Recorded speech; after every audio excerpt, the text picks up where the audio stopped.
नमस्कार दोस्तों, मैं रीना आपके अपने channel Reena kitchen recipe and blogs में स्वागत करती हूँ।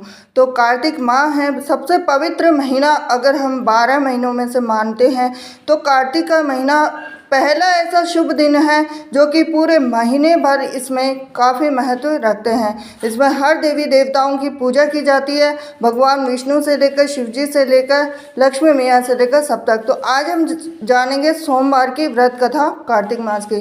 तो एक नगर में बहुत ही धनवान साहूकार रहता था। उसके घर में धन की कमी नहीं थी, परंतु वह बहुत दुखी था क्योंकि उसके कोई पुत्र नहीं था। वह इसी चिंता में दिन रात दुखी रहता था। पुत्र की कामना के लिए वह प्रत्येक सोमवार शिव जी का व्रत और पूजन किया करता था तथा सायंकाल मंदिर जाकर शिव जी के सामने दीपक जलाया करता था।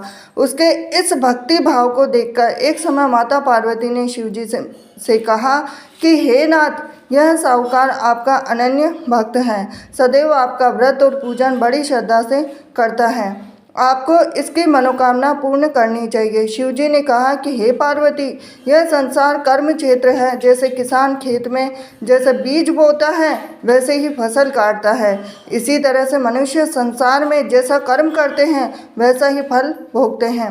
माता पार्वती ने अत्यंत आग्रह से कहा कि हे प्रभु, यह आपका अनन्य भक्त है और अगर इसको किसी प्रकार का दुख है तो उसे आपको अवश्य दूर करना चाहिए। आप तो सदैव अपने भक्तों पर दयालु होते हैं और उनके दुखों को दूर करते हैं। यदि आप ऐसा नहीं करेंगे तो मनुष्य आपका पूजन और व्रत क्यों करेंगे। तो माता पार्वती का ऐसा आग्रह देखकर शिवजी कहने लगे कि हे पार्वती, इसके कोई पुत्र नहीं है, इसकी इसी चिंता में यह अति दुखी रहता है। अब इसके भाग्य में पुत्र न होने पर मैं इसको पुत्र की प्राप्ति तो दे सकता हूँ, परंतु वह भी 12 वर्ष तक जीवित रहेगा। इसके पश्चात वह मृत्यु को प्राप्त हो जाएगा। इससे अधिक मैं इसके लिए कुछ भी नहीं कर सकता हूँ। माता पार्वती और भगवान शिव का यह वार्तालाप साहूकार सुन रहा था, तो इससे साहूकार को न तो प्रसन्नता हुई और न ही दुख हुआ। वह पूर्व के समय शिव जी का व्रत और पूजन करने लगा। अब कुछ समय के बाद में साहूकार की स्त्री गर्भवती हुई।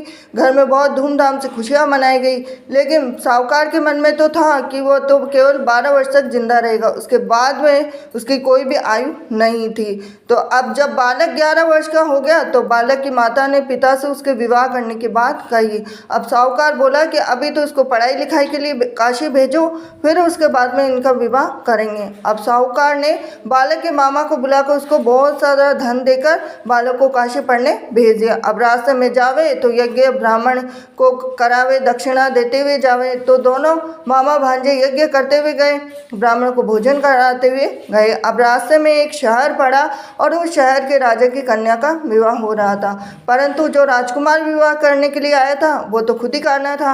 अब राजकुमार को देख राजकुमारी और उसके माता पिता विवाह में किसी भी प्रकार के अड़चन पैदा ना कर दे, इस वजह से उन्होंने उस सुंदर मनभावन लड़के को देखा तो उनके मन में विचार आया कि क्यों ना इस लड़के को वर के रूप में ढूंढ लिया जाए। तो ऐसे मन में विचार करके राजकुमार के पिता ने उस लड़के और उसके मामा से बात कर ली। अब दोनों राजी हो गए। दूल्हे का वेश बनाकर उनको कपड़े पहनाकर घोड़ी पर बिठा दिया। अब कन्या के द्वार पे पहुंचे तो सभी कार्य उनकी प्रसन्नता से पूर्ण हो गए। अब राजकुमार के पिता ने सोचा कि यदि विवाह का कार्य भी उसी लड़की से करा दिया जाए तो क्यों बुराई है, इसमें कोई बुराई नहीं है। तो ऐसा विचार कर लड़के और उसके मामा से कहा, यदि आप फेरों और कन्यादान के काम को भी करा दें तो आपकी कितनी कृपा होगी। अब सेठ का पुत्र जिस समय जाने लगा तो उसके राजकुमार की चुनरी के पल्ले पर लिख दिया कि तेरा विवाह मेरे साथ हुआ है, परंतु जिस राजकुमार के साथ तुझे भेजेंगे वो तो खुद ही करना है। अब मैं काशी जी पढ़ने जा रहा हूँ। अब सेठ के लड़के के जाने के पश्चात राजकुमारी ने जब अपनी चुनरी पर ऐसा लिखा हुआ पाया तो अंधे राजकुमार के साथ जाने से मना कर दिया। अब उसने अपने माता पिता को सारी बात बता दी और कहा कि यह मेरा पति नहीं है, मेरा विवाह इसके साथ नहीं हुआ, मेरा विवाह तो जिसके साथ हुआ जो काशी जी पढ़ने गया है। अब राजकुमारी के माता पिता ने अपनी कन्या को विदा नहीं किया और बारात वापस चली गई। अब उधर सेठ का लड़का मामा काशी पहुँचे। अब वहाँ जाकर उन्होंने यज्ञ कराया, लड़के ने पढ़ना शुरू किया। अब जैसे ही उसकी उम्र 12 वर्ष थी तो लड़के की अचानक तबीयत खराब हो गई। अब उसने अपनी मामा को बोला कि मेरी तबीयत बिल्कुल भी ठीक नहीं है। तो मामा ने कहा कि अंदर जाकर सो जा। थोड़ी देर में ही उनके प्राण निकल गए। जब उसके मामा ने कहा कि उसका भांजा मृत पड़ा तो रोना पीटना मचा दूंगा तो यज्ञ का काम अधूरा रह जाएगा। अब यज्ञ का कार्य जैसे ही समाप्त हुआ तो सबने रोना पीटना शुरू कर दिया। अब उधर से माता पार्वती और शिव जी जा रहे थे। जब उन्होंने ज़ोर ज़ोर से रोने की आवाज़ सुनी तो पार्वती जी कहने लगे कि हे नाथ, कोई दुखिया रो रहा है, इसके कष्ट को दूर कीजिए। जब शिव पार्वती वहाँ पहुँचे तो उन्होंने पाया कि वहाँ एक लड़का था, उसको आपने वरदान से उत्पन्न हुआ है। तो शिव जी ने कहा कि हे पार्वती, इसकी आयु इतनी ही थी, वह भोग चुका है। तो पार्वती जी ने कहा कि हे नाथ, इस बालक को और आयु दे दो, नहीं तो इसका माता पिता तड़प तड़प कर ही मर जाएंगे। माता पार्वती के बार बार आग्रह करने पर शिव जी ने उसको जीवन का वरदान दिया। शिव जी की कृपा से उसका लड़का जीवित हो गया।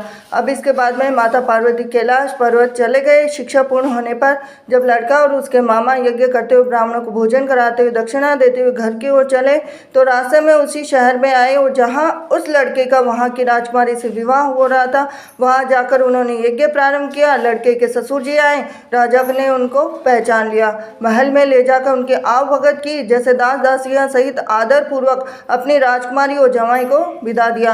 वहां से विदा होकर सेठ का लड़का अपने मामा और पत्नी सहित उसी तरह यज्ञ कराते हुए ब्राह्मणों को भोज कराते हुए दक्षिणा देते हुए अपने घर के लिए चले गए। घर जाकर लड़की ने अपने माता पिता को सारी बात बताई। इससे वे बहुत ही प्रसन्न हुए। शिव पार्वती, जैसे आपने सेठ और उसके परिवार को दिया वैसे सभी को देना। सोमवार व्रत कथा कहने सुनने हुकारा देने वालों को सबको देना। ये थी आज की सोमवार की व्रत कथा।